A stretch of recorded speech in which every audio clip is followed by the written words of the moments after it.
quello di arrivare, diciamo, a un referendum ufficiale, diciamo così.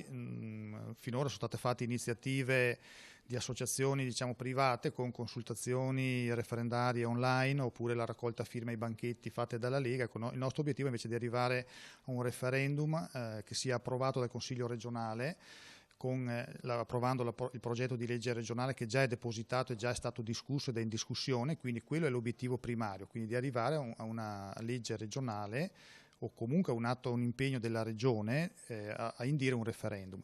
Quindi riteniamo che questa sia la via maestra. Poi se vedremo come andrà, insomma, noi siamo convinti che oggi il clima sia molto favorevole, quindi anche da parte dei consiglieri regionali dubbiosi. Ecco, credo che oggi sia il clima molto diverso, soprattutto proprio anche alla luce, diciamo, di quelle che sono state le raccolte firme, i referendi online che dimostrano come la popolazione veneta sia a stragrande maggioranza a favore dell'indipendenza. A noi ci impegneremo per unirle le forze, non per dividerle. Il fatto di aver coinvolto in questo comitato anche la Lega Nord per noi è importante, perché lo si voglia o no, oggi nel Veneto rappresenta molti comuni, rappresenta la regione stessa, un governatore della Lega, quindi riteniamo che l'impegno di esponenti della Lega nel nostro comitato sia fondamentale per proprio dare ampio respiro alle iniziative.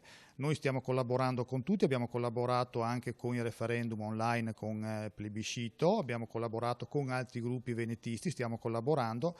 L'intento di unire ovviamente c'è, dopo è chiaro che le scelte sono libere, quindi noi non andiamo a forzare nessuno, però questo del comitato di essere aperto a tutti e di unire le forze ovviamente rimane l'obiettivo prioritario.